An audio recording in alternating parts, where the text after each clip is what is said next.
Ladies and gentlemen, welcome to the main event.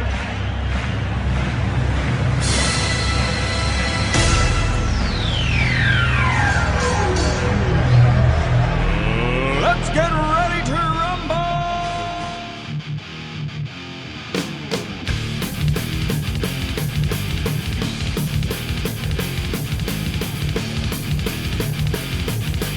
And that's right, everybody. Welcome back to another edition of the Best Seat in the House podcast. I'm your host, Rob Cramer, alongside, as always, my co-host, Daniel Bobo Kurlan. And Dan, how you doing today, buddy? Happy New Year. I'm doing good. Happy New Year to you, Robert. Yeah, it was great and all. Still no Correa news yet, but the Giants have officially are in the playoffs. So there was something to celebrate about on New Year's Day. Well, my friend, I'm glad that you had something to celebrate because instead I was attending a funeral, and a funeral by the name of the New York Jets. So that was not a fun game to watch. The Giants, on the other hand, were a lot of fun. They were blowing out Indianapolis real early on. And, like you said, still no news in the Correa front. So, we'll touch on Correa in a little bit because, honestly, there really isn't much of an update. We're still just kind of, in a waiting period. So we'll get to that in a little bit. As for let's start with your Giants. We'll get to my Jets in a minute, unfortunately. But let's start with the happy stuff, man. Your New York Football Giants went out there, put their money where their mouth is, backed up their head coach, and got a gigantic W against the Indianapolis Colts this past Sunday, putting them in the playoffs for the first time since 2016. Dan, how are you feeling? You must have been pumped up watching that game. Oh, believe me, I was pumped up. I think maybe even Mr. Malunigan maybe fed off the noise I was making at home. Yeah, man. I mean, and just a fun game to watch. You love one of those games. It's like a hockey game where your team is winning like 5-0. Where you just get to kick your feet up and sit back and watch your team play. You don't got to worry. The Giants were blowing out Indianapolis. So, I mean, at one point, relatively early on, it was 24-3. The Giants were in control of the game. I mean, at that point, you're just watching your Giants and you didn't have a care in the world, right? You just wanted that play out until the final snap right around 4:00. Giants clinch and you're in playoff mode, buddy, right? Yep, exactly. Now I'm ready for making plans to watch the playoffs, depending what day they schedule the game in the first round. Because I know some of these games happen on a Saturday, so I'm just waiting for the news. What day in the date and time of that playoff game, and hopefully no one does anything crazy, no one gets hurt or anything next week. Yeah, well, that's another. I'm sorry. What were you saying, Dan? At the same time, though, I would kind of love to see the Giants maybe carry that momentum, maybe try to beat the Eagles. Hey, it worked in 2007. See, that's what I was going to ask you too, because a lot of people, I've seen a lot of Giants fans online saying, "Hey, we clinched in the playoffs. I know we could kind of stick it to the Eagles right now, but maybe they should rest Saquon Barkley next week," is what I see a lot of Giants fans saying on Twitter and, calling into WFAN all day. Maybe they should rest Saquon Barkley. But hey, they went to, the reporters went to Saquon, asked him if he feels like he needs a rest or does he want a rest. And Saquon said no to both questions. He said, as far as I'm concerned, I'm playing on Sunday unless Brian Daboll tells me otherwise. So you love hearing that out of your star running back. And if you were making the call, Dan, what would you do? Would you want to, just like you said, go for it like you did in 2007 with Tom Coughlin and play that last game like it means something? Or do you just want to kind of coast into the playoffs and maybe give a couple of guys some rest? Well, it's kind of two trains of thought. Of course, you got to remember in 2007, there was, of course, a lot of incentive for that because I feel like then, of course, also the Giants didn't want to just hand an undefeated season to the Patriots. They wanted to make them earn that win, Yep. and that was rightfully so. And of course, we know the Giants. They played that game. They nearly won that game, and they carried that momentum all the way into a Super Bowl championship. Eventually, beating that same Patriots team they had nearly beat that time. This time, when they got to Super Bowl 42, sealing the deal, and it carried their momentum all the way. I feel the same way. It might be a good idea with this game. At the same time, maybe some player might seem like a little banged up, might need a little maybe part of the game off. That might be a good idea also, because I don't want to put any players cusp of maybe that maybe one little injury could knock them out for the playoffs. Maybe give some of those players a rest, but some that don't seem like they're kind of banged up. If they're not banged up, go out there and try to win this. Yeah, no, definitely, man. You definitely have to take everything into consideration, and you definitely have to give the you know, hey, if these guys are really banged up, definitely give them some time. But I agree with you, man.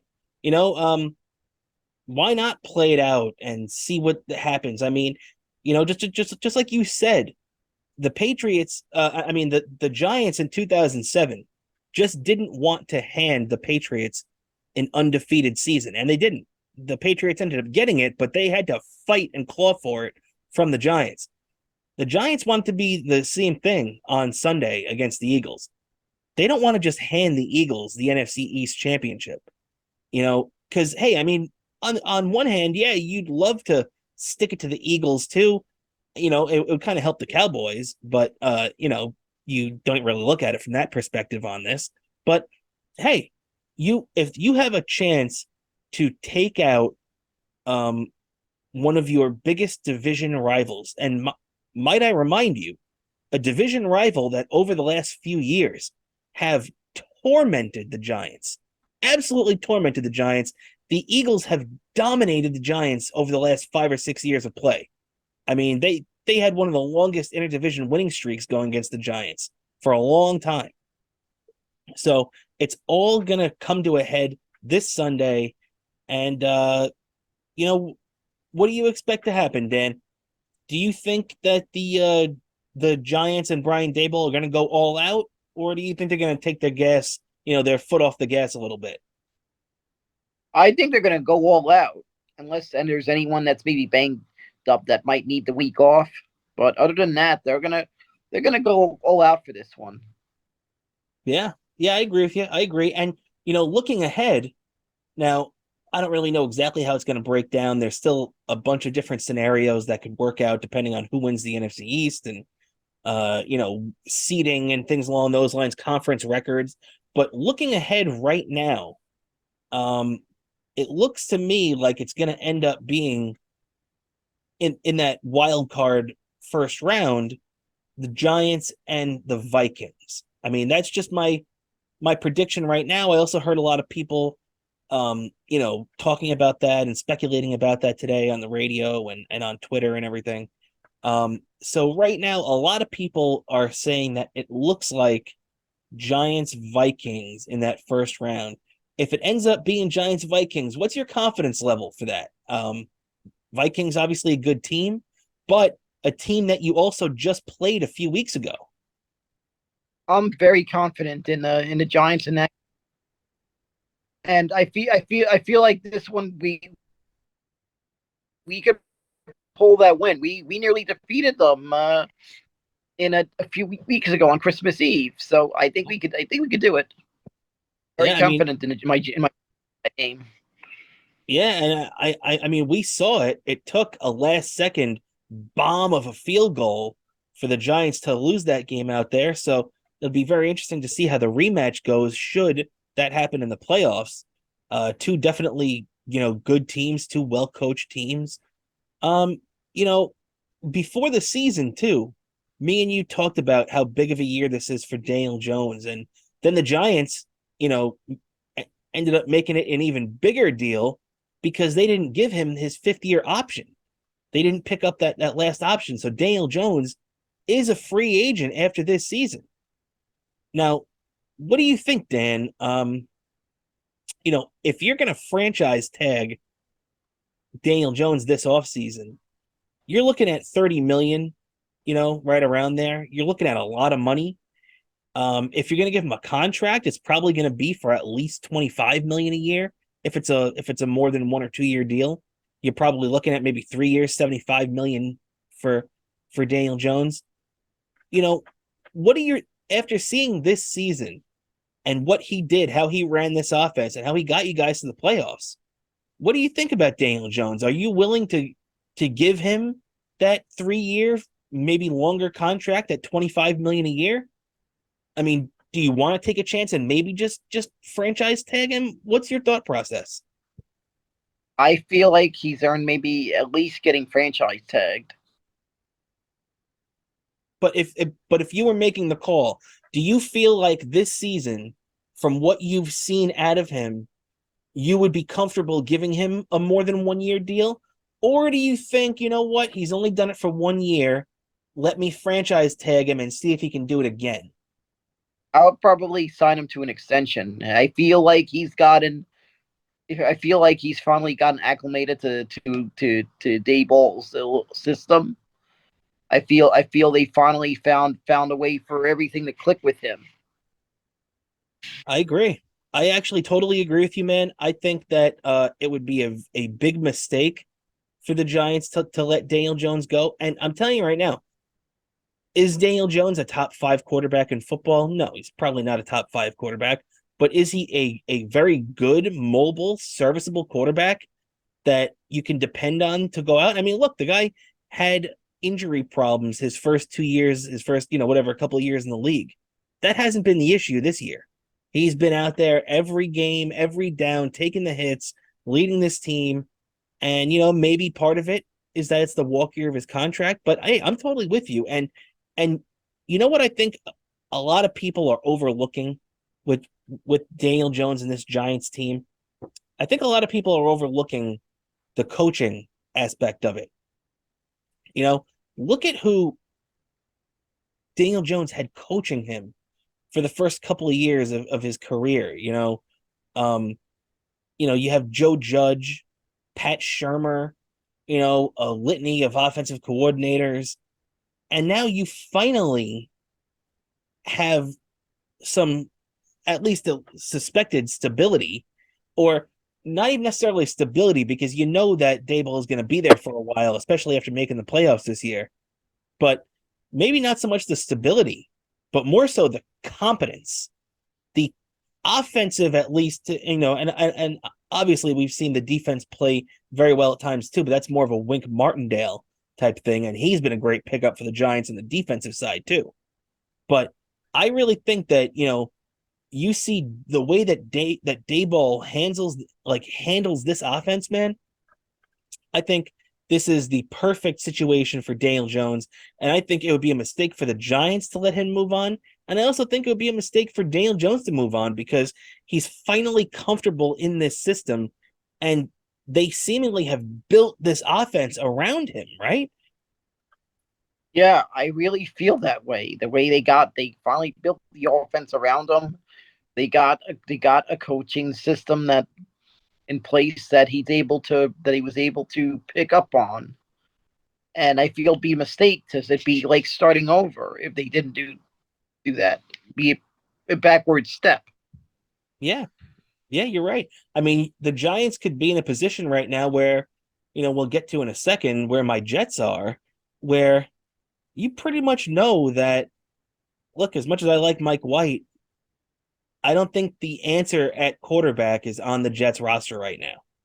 And, that means you're going back out into the wilderness looking for maybe one of these retread veterans you could get something out of, or you're going back into the crapshoot of the NFL draft and hoping that you get this awesome quarterback that just seems to avoid the Jets every time they go to the draft. But the Giants don't have to be in that, they don't have to be in that bargain bin. They have this guy who maybe he was a diamond in the rough, where even when he was picked at number 6 overall, and the Giants were killed for this pick, which I thought it was way big of an overreaction anyway at the time. Nobody knew anything about Daniel Jones. To act like he was the worst pick of all time made no sense. But I really think that we're starting to see that quarterback really blossom here, and and this is a chance that the Giants have. You don't want to let this guy slip through your fingers, and who knows, maybe in a couple of years the Jets will be saying that about Zach Wilson, but some people have already said it about Geno Smith and Sam Darnold to a lesser extent. So I guess we'll see, but I think that everything seems to be pointing in the right direction for the Giants, and pointing in the direction of Daniel Jones returning on another, maybe not long-term deal, but at least a mid-range kind of contract, 2 or 3 years. I would definitely be up for that, no doubt about it. So now let's move on to the other team in the MetLife Stadium. Unfortunately, my New York Jets, who just lost their 5th straight game. A game they didn't even show up for. We talked about the Thursday night game against Jacksonville last week, where they didn't show up for that one. Well, they decided not to show up this Sunday in Seattle either. They just got manhandled by Geno and Pete Carroll, a couple of former Jets out there. Jamal Adams, who didn't even play, still getting a last laugh, sticking it to the Jets from the press box. And just another loss, the 5th consecutive loss. This one eliminates the Jets from playoff competition. They had a chance. They had it all in front of them. All they had to do was beat Seattle on Sunday and then beat Miami, who, by the way, Teddy Bridgewater got hurt. So even though Miami couldn't help the Jets out with a win at 1:00, everything fell in front of the Jets, because now it looks like it's going to be, if the team was still geared up for a playoff run, a gimme victory on week 18 down in Miami, as the Patriots are running, as the Dolphins are running out their 3rd string quarterback, because Teddy Bridgewater and Tua are both hurt right now. So, I mean, I don't know, Dan. As a Jets fan, I am so beyond frustrated right now with this team. Just another lost season. And I can run down the list. As a matter of fact, I will for you in a minute. But what did you think when you were sitting down there watching, your Giants clinched right after the 1:00 games ended at 4? The Jets started up at 4:00. And right from that get-go, you saw that 60-yard run. And as a Jets fan sitting there watching it, I honestly, I'm not even going to lie, I knew it was over as soon as that thing happened. I just knew it. And then seeing Mike White just look bad too. So what was as from a Giants fan's perspective, what was your thoughts about how badly the Jets failed this past week? Well, I did have a little 2-screen action. Like I had because of the Spectrum app, the cable company app. So I had that game on the tablet while the Rangers game was on, because the Rangers game was on at 5. So I did take a look at the Giants game, and I was thinking, like, oh my god, poor Cramer. I'm a please, dude. Am I gonna need to have to be counseling him after this? Because I've been to Larry David's friend in that Curb Your Enthusiasm episode. I don't want to see that. And I'm also thinking, oh my god, I can only imagine how livid Joe Beningo is going to be after this one. And he was, my friend, and he was. It was definitely quite the show listening to Joe go off on Monday on his podcast and on WFAN. I want to listen as well, but man, thank God you man, you're okay, and you made it through this one alive. Well, Dan, you know what? At this point in my life, I'm 36 years old now. I have been watching the Jets let me down for pretty much my entire life. I mean, my first Jet season that I remember watching was the Pete Carroll coached 1993 New York Jets with Boomer Esiason as the as the quarterback, and the Jets started 6-3 that year, or 6-4, whatever it was. They ended up losing their last 6 games, finishing 6-10, missing the playoffs. That didn't work out. Also, 1997, that was the first year of Parcells where he started getting the Jets good again. They started off 6-3 that year too. Didn't make the playoffs, choked it out. 2000, I remember in 2000 the Jets started off 4-0. It was looking great. They were 7-3 at one point. Everything was right in front of them. Collapsed again. Didn't even make the playoffs that year. You could go back to 2000, but after that, 2008, that was the Brett Favre season. They started off 8-3. They beat the undefeated Tennessee Titans on Thursday Night Football and choked it out. Went out, lost that game, lost the games after that, ended up finishing 9-7 as Brett Favre and the Jets limped to the finish line. And then, not to mention your Giants sticking it right up the Jets' ass. The Jets were 8-6, chance to make the playoffs for the 3rd straight year in 2011. And what happens? Victor Cruz catches that 99-yard touchdown pass, takes it to the house. Giants win, send the Jets off packing on Christmas Eve and go on a Super Bowl run. Jets haven't sniffed the playoffs since then. And then the last time they were even close was 2015, 10-5, chance to win, go into the playoffs the last week of the season. All you got to do is win in Buffalo. Doesn't matter. Week 17 and you're in. Couldn't do it. Go out there, choke that one out. Rex Ryan sticks it to the Jets. So this is something I'm well versed in, man. I've seen the Jets literally let me down in every way possible my entire life. It's just for some reason this year I really didn't think it was going to happen. This year I really thought that something was different and that they were going to make the playoffs. And I learned once again the hard way. Same old Jets, man. Same old Jets. So, there's nothing you could do. I mean, it's a snake bit organization that hasn't, they've only had one 4,000-yard passer in their entire history. It was Joe Namath in 1968. They've won one Super Bowl. It was that same year, the 68 season, January of 69. It's now been 54 years in 8 days. 8 days from the day we're recording this, on January 12th, 1969 was the last time the Jets won a Super Bowl. That was 17 years before I was born. So, hey, I'm hoping. I'm a fan, so I'm always going to root for the Jets, and I just hope that one day these fortunes will be reversed, and maybe it'll be while we're doing this podcast, right, Dan? Exactly. Hopefully, one day you could say you've seen it happen. Yep. And I've never even seen the Jets play in a Super Bowl. My only team I haven't seen get to the championship game of their league. Obviously the Knicks twice in the 90s in the NBA Finals. The Mets, I've seen them there, 2000 and 2015. The Rangers have won a Stanley Cup and been to another in my lifetime. Not the Jets. So let's keep our fingers crossed. I got a good friend of mine who's a Jets fan, right? One of my friends is a Jets fan, right? I remember being at a bar and he's watching the game also. I think the AFC champ. I happened to be at the bar when that game was happening. So it says I'm there as a me eating whatever I ordered. Just watching this game, seeing how it plays out. He actually pre-ordered the Super Bowl merchandise. They actually did this. I heard about this. I forgot what newspaper mentioned this.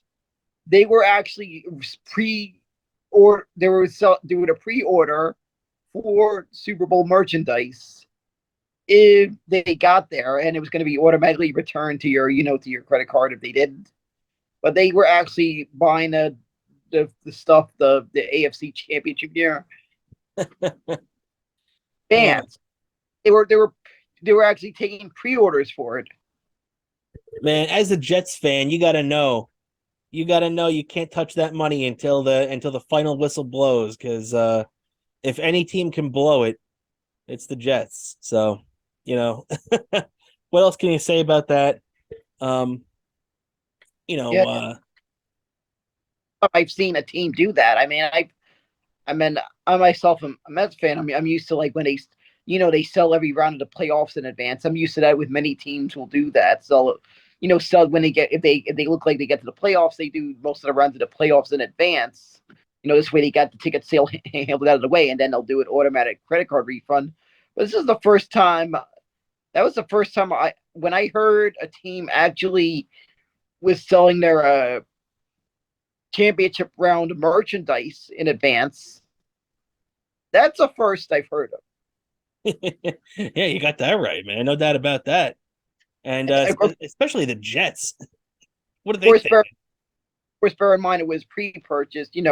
It was kind of pending purchase because, like I said, anyone who did buy that, everyone who did buy that stuff, they were automatically refunded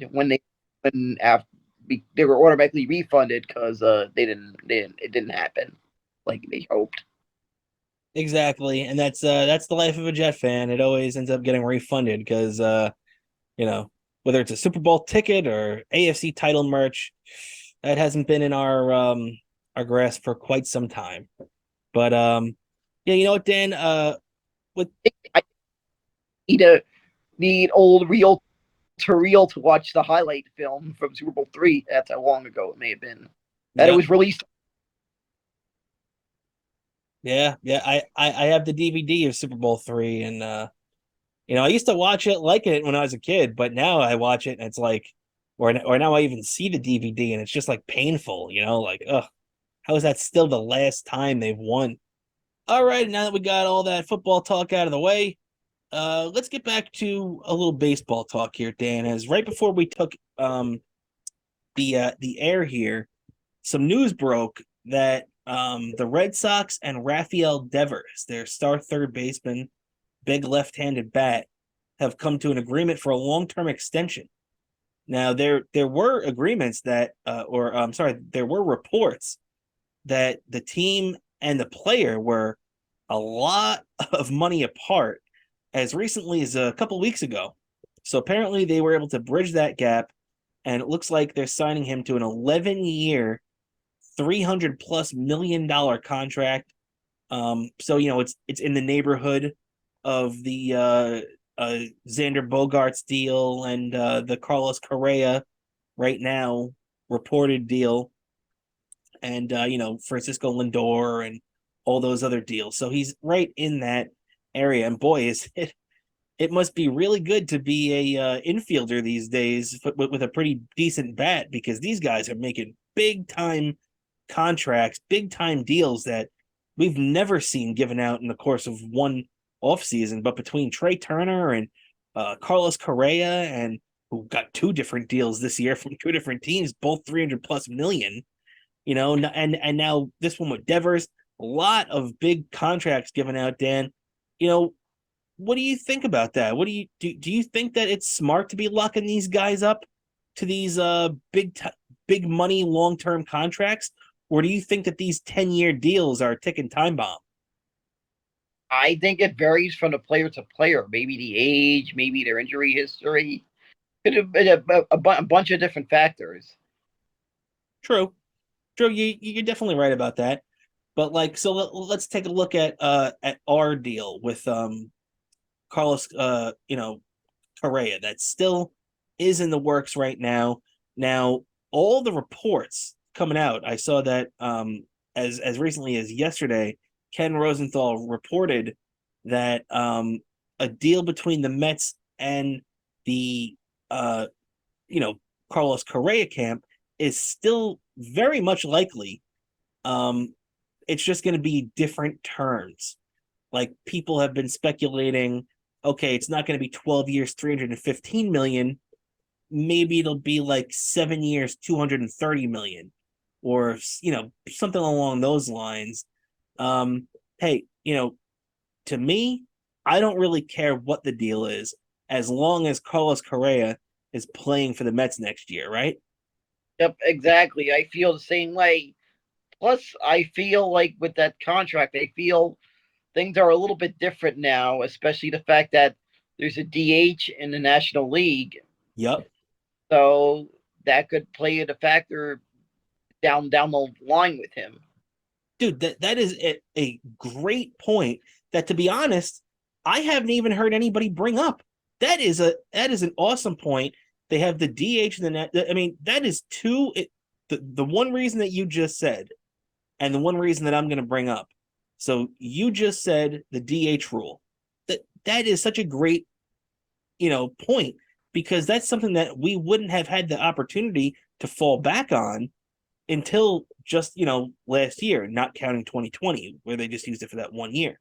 But, the DH, that is a legitimate weapon the Mets have in their pocket that they can use if Correa does start to break down. Also, the thing that I've been leaning on is that Steve Cohen has 16, 17, whatever it is, $billion. Like, I know the guy doesn't want to just throw his money out the window or flush down the toilet. He's smart enough to not do that. Otherwise, he wouldn't be a billionaire in the first place. But the way I'm looking at it is he wants Carlos Correa. Met fans want Carlos Correa, and seemingly Carlos Correa wants the Mets. Now, for at least the first couple of years of this deal, you're going to get, regular prime Carlos Correa. Now, it seems to me that the worry for this contract is when you start to get to the latter parts of the deal, year 6, year 7, year 8, and beyond. So, I understand that. I understand that too. But what team in baseball or sports, really, in all of sports, North American sports, because soccer in Europe is that's a different animal altogether. But what North American sport team can take a hit like that? Like, let's say the Carlos Correa deal. Let's say the Mets sign him to that deal, 12 years, $315 million. The first 5 years of that contract are great. The Mets win. Let's say the Mets win at least one World Series during that time, and Carlos Correa has a great first 5 years. Okay, now the last 7 years of that contract, that's going to be an albatross. That's going to suck. That you don't know what you get. Maybe you're going to get some production out of Correa some years. Maybe you're not going to get any of them out of other years. Maybe he's on and off the injury list. You don't know what that production and that production value is going to be. But there's no team in sports more equipped to handle that albatross than the New York Mets. They have an owner that is willing to spend. They have an owner that's willing to take that hit. And, I still see some fans living in their head like we have the Wilpons as the owners. And people are very worried about this contract and how it's going to impact the Mets' ability to have future deals. To be honest, I don't think that's going to have any impact, right? What do you think, Dan? I don't think this is going to have any impact. This is that people need to forget. I know maybe some people are getting a little PTSD from the Wilpon era, but the Steve Cohen era, different owner that's going to be able to afford all this. And what matters in the end is that did we win? Yep. In the end. And if that happens, you'll take back anything you said about this anything you questioned about this deal. We win. No doubt about it, man. I mean, it's been 36 years since the Mets won. They really have to just give their team. This fan base needs a championship badly. I badly want to see it happen for once. Can it happen for once? And please, if it happen once as well. I want my mother to be around to see it. I even want Mr. Malunigan to be around to see it too. Yeah, you're right. There are so many people, and there are so many people, over the years while we've been waiting for this next championship to come along, that we've lost along the way. That we wanted to experience the championship with. I know my grandfather would have loved to see the Mets win another championship. My Uncle Pat, he's my great uncle, would have loved to see another Met championship. He lived and breathed and everything for this organization. And we want to see our team win again because it's been so long, and then you get those memories of those people and how happy they would have been. to see this championship. I remember even when the Mets went to the World Series in 2015, that was like an emotional experience seeing them get back there. I mean, the last time we saw them in the World Series before that was the Subway Series against the Yankees in 2000, getting knocked out. So, we want to see them complete the job, get the job done, right, Dan? Yep, exactly. Get the job done. I want to see it happen where I've bought a Sports Illustrated subscription. Yeah. And, we have to say, Steve Cohen he's gone above and beyond the call of duty, right? Let's take this time, right? At the beginning of the year here, the beginning of 2023, the first show of the Best Seat in the House podcast of 2023. Let's just take a second to thank Steve Cohen, because where would the Mets be without that guy right now? We would be screwed.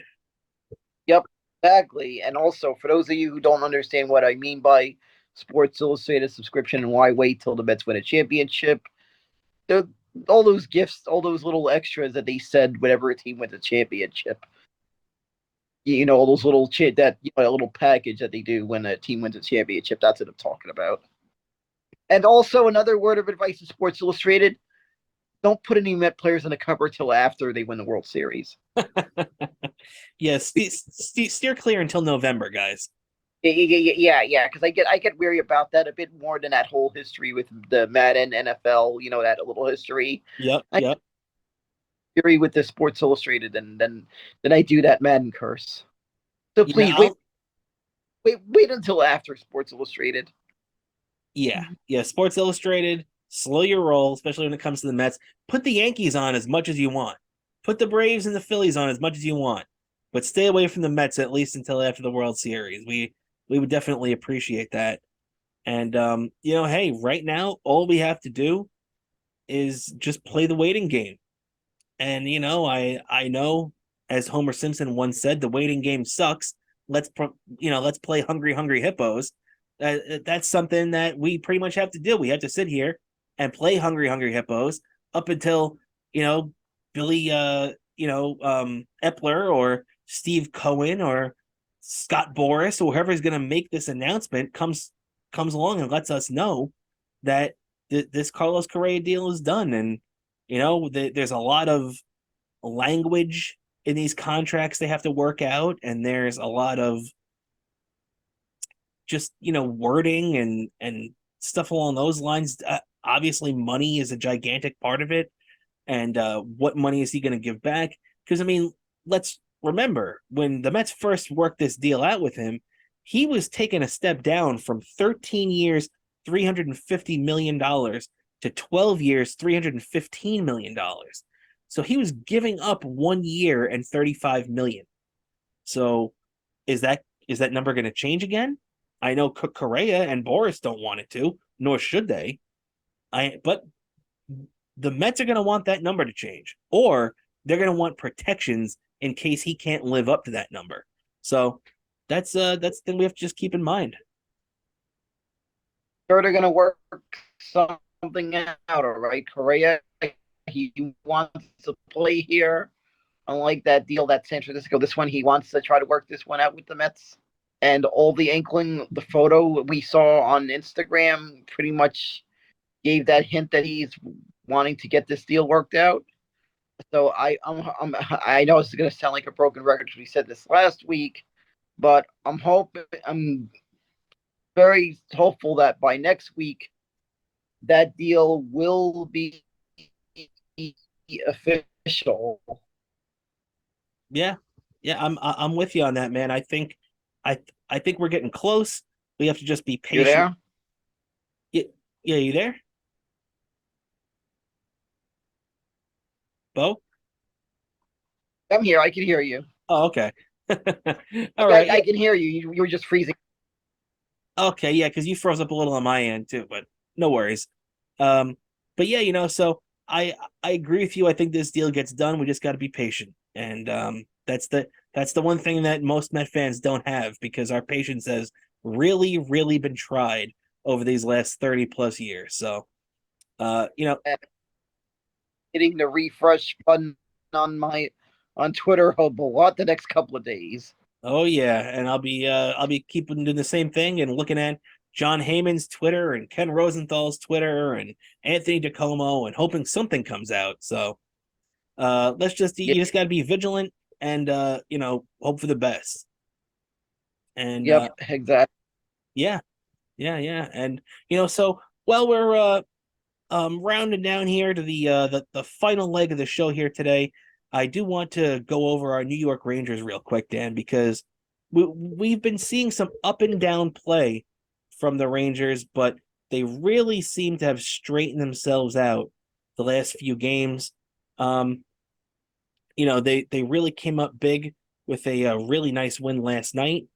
That they definitely needed. I mean, that was a much needed victory for them last night as they took out the Hurricanes 5-3. They were they were down, I believe it was 3-1 at one point in that game. And well, actually no, it wasn't 3-1, but it was every time the Rangers they would come back and tie the game, the Hurricanes would grab the lead right back. It happened. The Rangers tied the game 1-1. Right after that, on the next shift, they take a 2-1 lead. Then the Rangers come back and tie the game 2-2. The next shift, Igor gives it back. They're down 3-2. Well, apparently, in between the second and third period, Igor Shesterkin very emotionally told his teammates that, how sorry he was that he gave those 2 goals back so quickly and that he wasn't going to let it happen again. And what happened? His team went out there and scored 3 third period goals, grabbed that game by the throat, and got a victory. Now, it's even more impressive that Carolina had not lost a game in regulation since November 24th. They had not lost a game, period, since December 3rd. They were on a 17-game undefeated streak, and the Rangers brushed them off. Just really, really fun game to watch last night. Very entertaining. What do you think about it, Dan? I mean, it looks like our Rangers are really starting to come into form now, right? Yeah, I feel they're right now coming to form right now. That little second half, that little after the post New Year's, they're about to come on that big stretch run. And I cannot tell you, I was jumping up and down after that game last night. Oh yeah, man. That was a very fun game. I think it was even a point that Mr. Malunigan may have been feeding off the noise I was making because I saw him a little bit howling after I was celebrating. Of course. The dogs like to get riled up too when the team's doing good. Mr. Malunigan seems to pick up on he's picked up on my habits when I'm watching a game, that little guy. Yeah, man. And it was a fun game to watch. It was a even more fun game to win. And hey, the Rangers were able to go out there, get 2 big points, and move on. They're still in. The good thing with the Rangers too is I feel like that this still is not the best version of the New York Rangers that we're going to see this year. And the reason why I say that is because, um, Ben Harper is one of the defensemen that really didn't get a lot of he wasn't really even mentioned at all. I'm sure on this show we didn't even mention when the Rangers signed him over the summer. He was just a depth piece that nobody really thought too much about.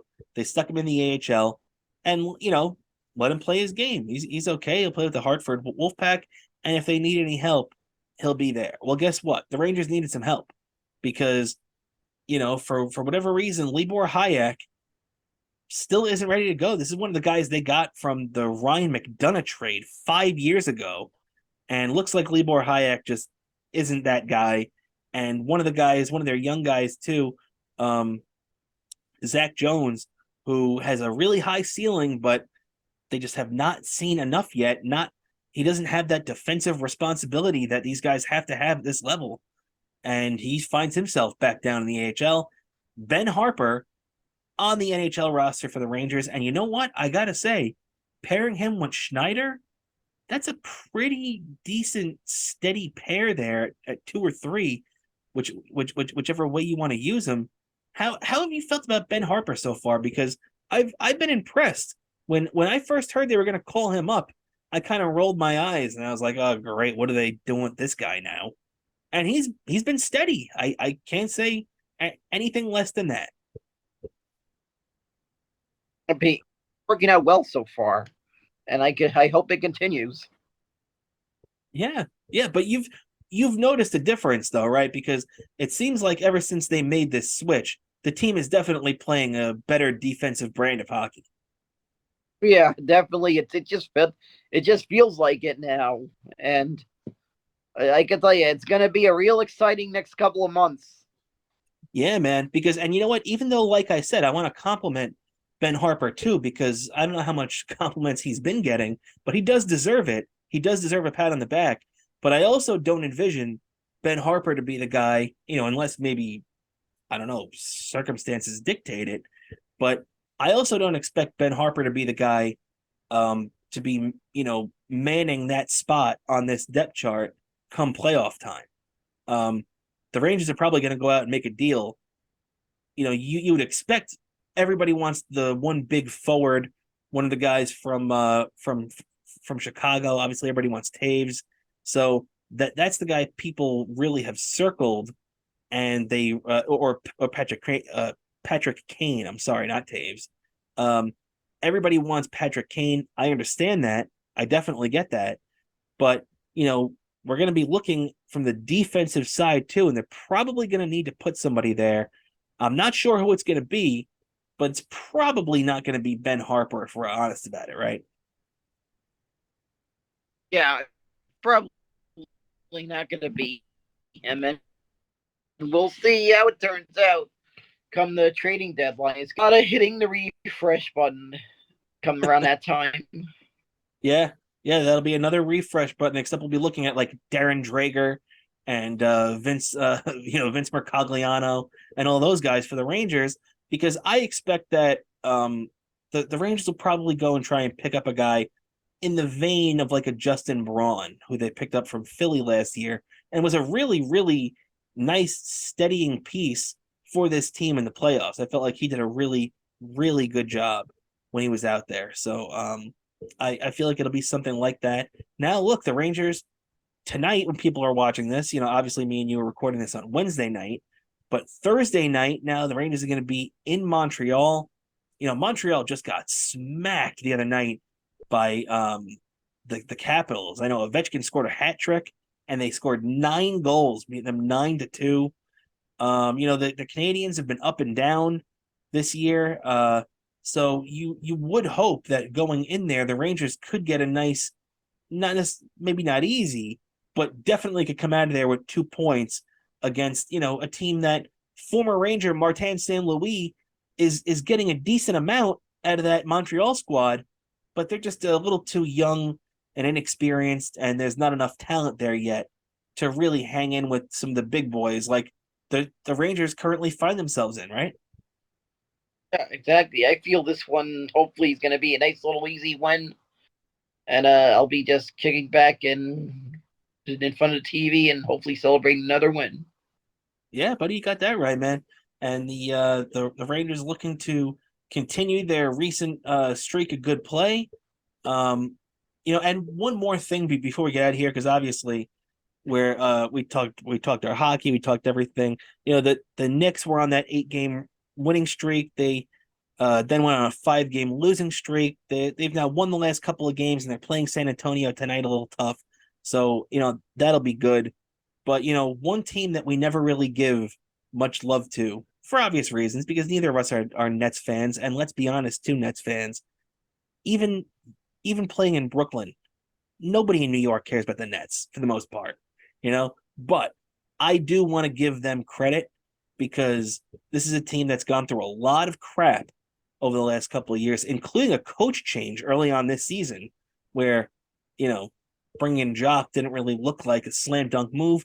It looks like a slam dunk move right now, because right now the Nets are the hottest team in the town, the hottest team in basketball. They've won 13 in a row. They're on absolute fire. Really, really good stuff we're seeing the Nets. What do you think? Have you seen much of this recent Nets run, and man, they've been making it real interesting. I've been seeing on and off, and it looked like they're on a nice little winning streak. And I've been seeing some little blurbs and stuff from some people I know that are Nets fans. So I've been seeing some blurbs here and there. So they look pretty good this year. It'll be a shocker if they have a first round exit or something like last year. They look good. They look good this year.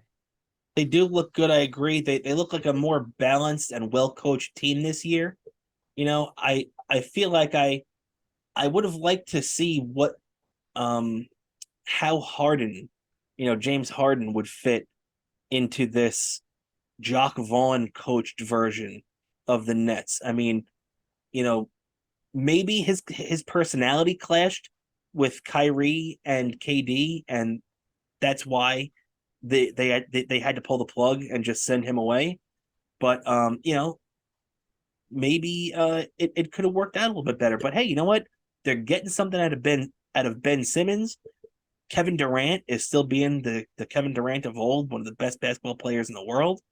And you know, Kyrie Irving, when he's on the court, just continues to be one of the best players on the planet as well. So you got to hand to the Nets, got to hand to Jacques Vaughn. I just wanted to make sure I mentioned that because we don't give the Nets a lot of love, and I wanted to give the Nets love because they deserved it.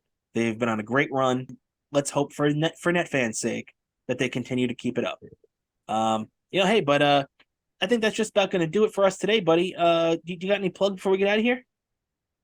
Sure, I got of course you could follow me on Twitter, Bobo 103 NYC, and on Instagram, Bobo 718 DK. Also, I was on an upcoming episode of the Chip Chipperson podcast.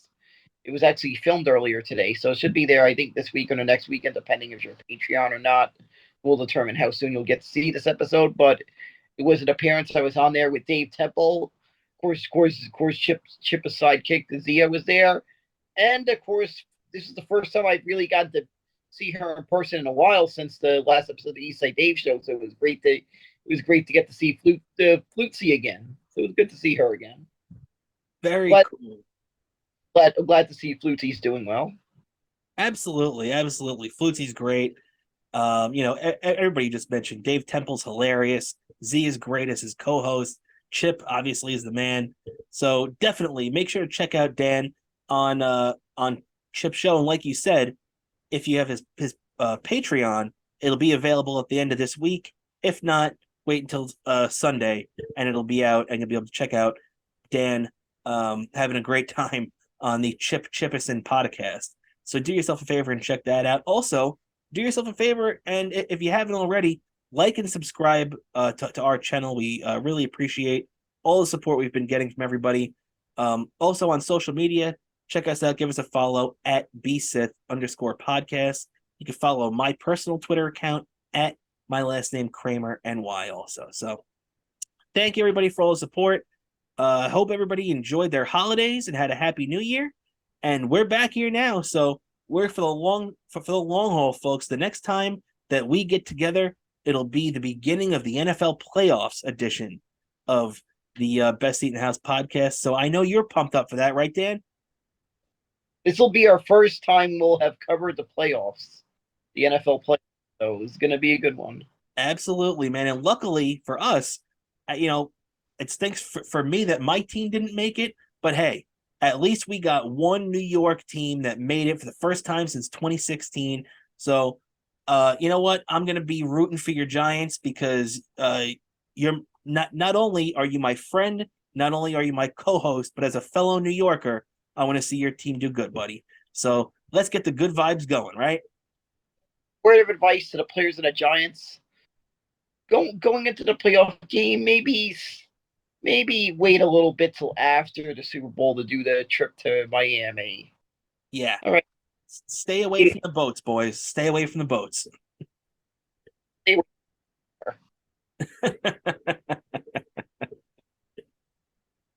in 2016. Yeah, exactly. So, all right, everybody. Once again, we want to thank you for sticking around and checking out the show. I'm your host, Rob Cramer, alongside my co-host, Daniel Bobo Kurlan, and we'll catch you next week on the Best Seat in the House podcast.